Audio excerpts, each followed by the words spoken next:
I wish I could have changed what happened. It wasn't supposed to end like that. There have been many what ifs in my life. I've always tried to picture what could have been different. If he hadn't left, or if I wasn't so shy. But it doesn't matter anymore. You miss 100% of the shots you don't take. A famous quote by Wayne Gretzky. This quote is true of the character in Rewritten by Crystal Henninger. In this story, a writer visits a dear and familiar place and reminisces about love, chances not taken, and terrible coincidences. She regrets the loss of the only love she ever knew and uses her writing to cope with her pain. I write a lot, mostly about people I know. I go to familiar places to help me write about them. Sometimes I come here, a locally owned deli. It was where I said goodbye to the one person I love. I walk to the booth that brings back so many memories.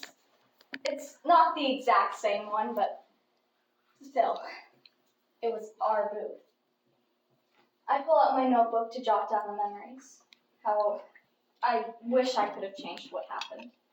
It wasn't supposed to end like that. There have been many what ifs in my life.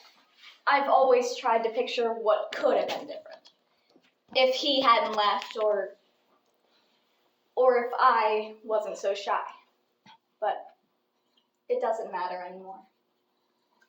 He was sitting across from me, smiling and asking me questions. His name was Stephen Phillips. We had 2 classes together during his senior year when I was a junior in high school. I saw him every day at school. We talked about 20 minutes during lunch, but it felt like hours. A lifetime compressed into a handful of ticks on a clock. We talked about our summers apart and preparations for the upcoming school year. He was leaving for college, and I was here, a senior at Holloway High. Woohoo! You said you had something to tell me? It's funny. You can spend years preparing for a moment, and when it finally arrives, you're still not ready. One word, one syllable. So simple, so impossible. It might as well have been a song in an alien language for how much effort it took to get out. But somehow, I did. Here. A monologue, written about him, telling him that I love him. He read it, not missing any words. I told him I couldn't wonder what if for the rest of my life. And I don't know if I was more elated or heartbroken when he agreed with me. He said that he wished I had told him sooner because he was leaving for college and there was nothing that we could do. He told me he would be back in a few months, and after saying our goodbyes, I watched him drive off. For the last time. That's when I started thinking about rewriting the draft of my script. I wrote about him and his life after college. Then I wrote something I had dreamed about. A nightmare.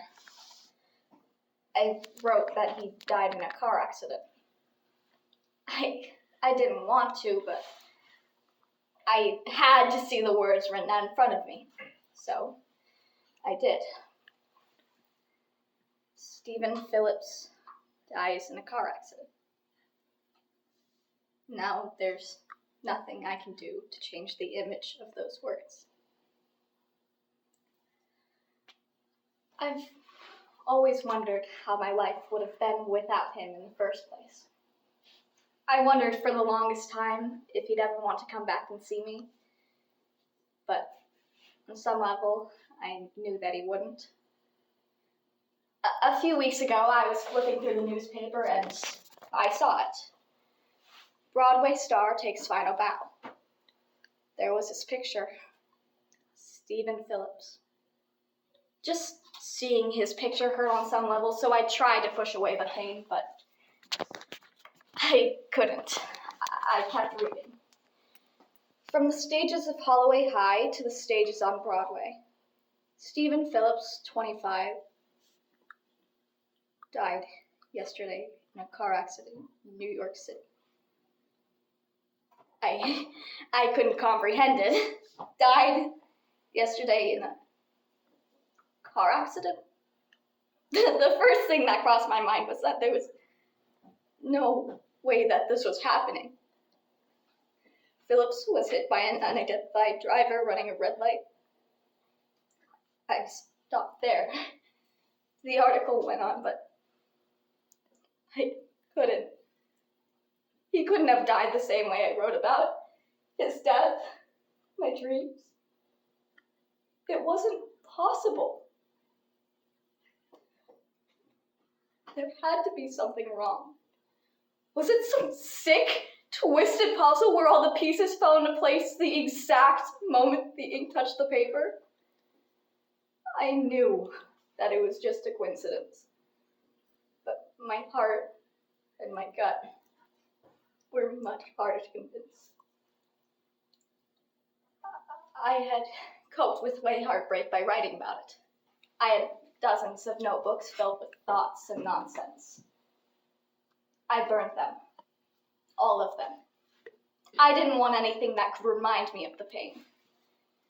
Until one morning, I was rummaging through my desk and I found a piece of paper.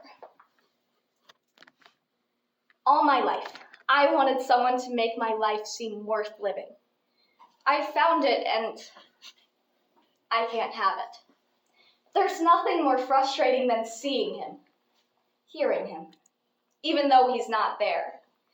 It feels as if he's ripped my heart out and is holding it in front of me, and there's nothing I can do to get it back. And he doesn't even know it. I see him everywhere, and when I don't, I look for him, reminders of him, constantly.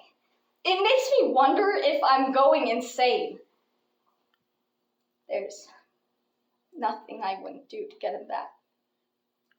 I remember the way he looked at me when I asked him too many questions, or the way he messed with his hair when walking down the hallways. His smile killed me every single time. So did his eyes. The first time I really looked deep into them, I felt as if nothing else in the world mattered. I felt like he was the one I wanted to be with for the rest of my life. I never really told him how much I loved him.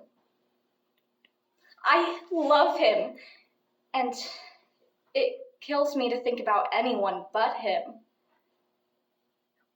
I didn't burn it. I thought about it a lot, but I decided that finding the monologue I had given him so many years ago was a sign that I wasn't ready to let go.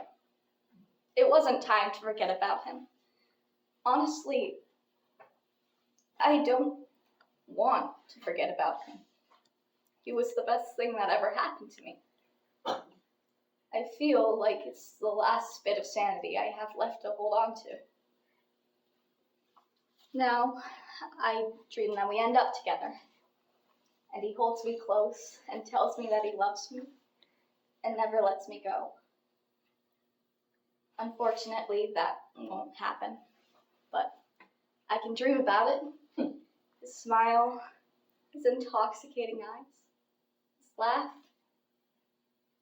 I know he's gone, and I've said my goodbyes, but I won't forget about him. If I could rewrite the ending of his life, he would have died old and ready. But a person's life can't be revised. It isn't like the draft of a script.